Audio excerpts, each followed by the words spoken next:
Readings for August 7th. So the first reading is from Nahum, chapter 2, verse 1 and verse 3, and then chapter 3, verse 1 through 3 and 6 through 7. You start out very nice, and they take a very hard turn. And so he's talking about, the whole thing sticks out here. But the part that struck me the most was the beginning here. For nevermore shall you be invaded by the scoundrel. He is completely destroyed. This is God's absolute power over everything. And then right after that, the Lord will restore the vine of Jacob, the pride of Israel. And so God's power to destroy and give life is what's sticking out here, and you'll see some more of it as you go. The rest of it is rough.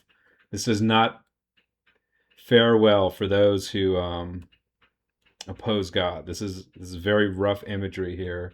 It's the endless bodies to stumble upon. I will cast filth upon you. Intense.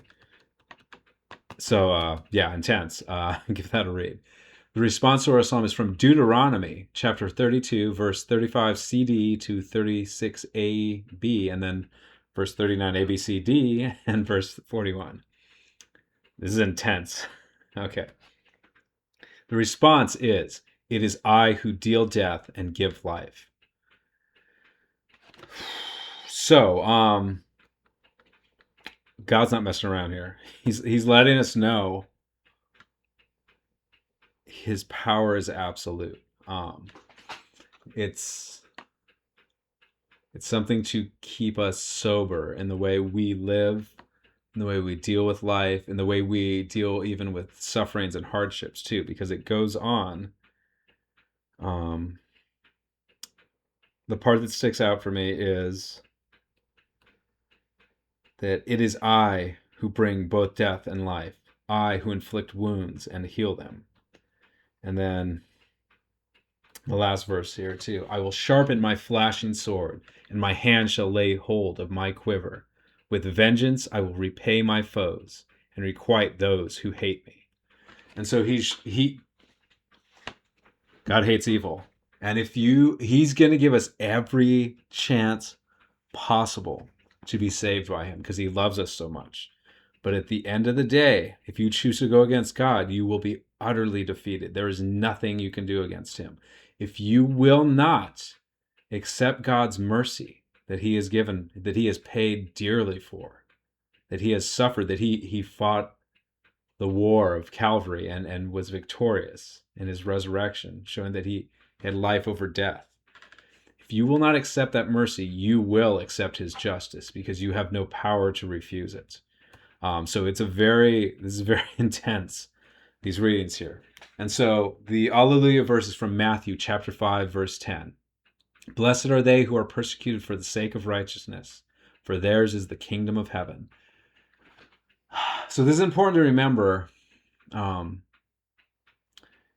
This is one of the Beatitudes. There's the 10 Commandments, and that's usually it's what we should do in the first 4. So no other gods but God. God is God. You do not take his name in vain. So you do not take God lightly. You do not misuse him. And keep holy Sabbath. Worship God as he commands us to. And then the fourth one, honor your father and mother. These are the do's of the 10 Commandments. And the rest of them are don't do this, don't do that, don't do this.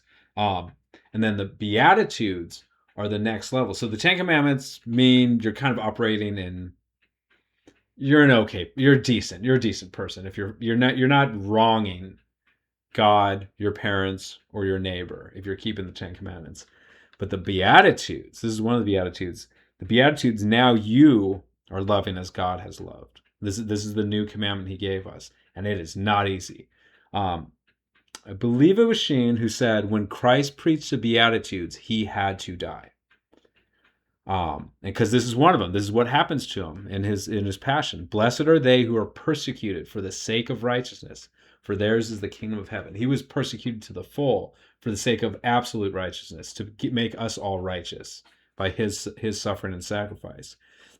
And so when he preached the Beatitudes, he had to die, because because the world cannot stand good. It and a lot of times it can't stand the very evil either. It wants mediocrity. It wants, yeah, you know. And so God gave us the 10 Commandments to keep us away from evil, and He gave us the Beatitudes to show us how to be good, what we have to do to be good. And we have to do it in Him. We don't do it outside of Him. We cannot be blessed by our own strength. It's by God's strength. Okay, so that's enough on that. So the Gospel, Matthew chapter 16, verse 24 to 28. Okay. Main part here is right at the beginning, and going along with the Alleluia verse and a little bit of the reading Psalm. Jesus said to His disciples, "Whoever wishes to come after me must deny himself, take up his cross, and follow me." Let me pause right there because I just got another thing of that. What I was just saying, must deny himself. So the 10 Commandments, thou shalt not. A lot of them are thou shalt nots. And there's also, the ones but you have to deny yourself to do that, to keep God first, to honor your parents, and to love your neighbor. You have to deny yourself. And the taking up the cross, as Christ did with the Beatitudes, you will suffer. Persecuted for the sake of righteousness, right there in that Beatitude and the other Beatitudes. That's taking up your cross. God has called us to follow Him. And so we have to do as God did.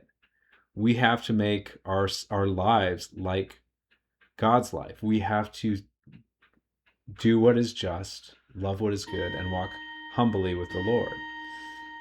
And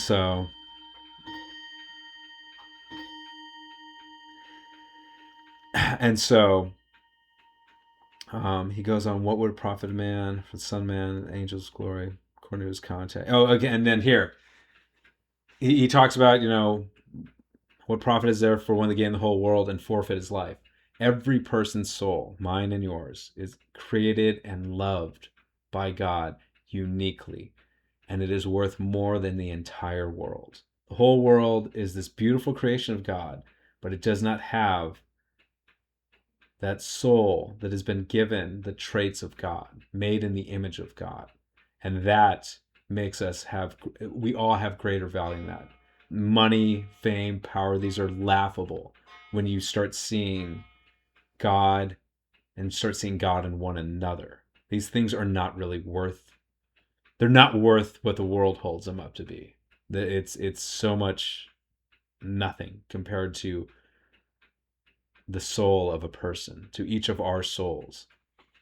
And so it goes on, or what can one give in exchange for his life?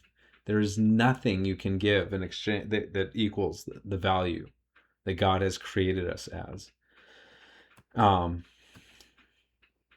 so here, like the intensity of the first reading of the Psalms, he goes on to say, "For the Son of Man will come with his angels in his Father's glory, and then he will repay each according to his conduct." This is important too because there's this horrible error, it seems, that's kind of pushed or misunderstood by Protestants about faith alone, meaning like, oh, if I believe in God, I believe God exists, I believe He's good, and that's enough. Conduct, it says right here, He will repay us each according to our conduct, and what that means, because he says again in John, I think 14 or 15, if you love me, you will keep my commandments. God, once again, there's those 10 commandments. The new commandment, love one another as I've loved you, which is the Beatitudes and then some. These are the commandments we have to follow. This is the conduct we will be judged on. And so it's important to remember that we have to live our lives in the pattern of Christ. Once again, going back to this, whoever wishes to come after me, if we wish to be assumed into heaven where Christ has gone before us, if we wish to go after Him, we must deny ourselves. We must take up our cross. We have to suffer and sacrifice and toil. And we have to follow Him. We have to do as He says and as He showed us. And that's it. So have a good day. And Do what you should.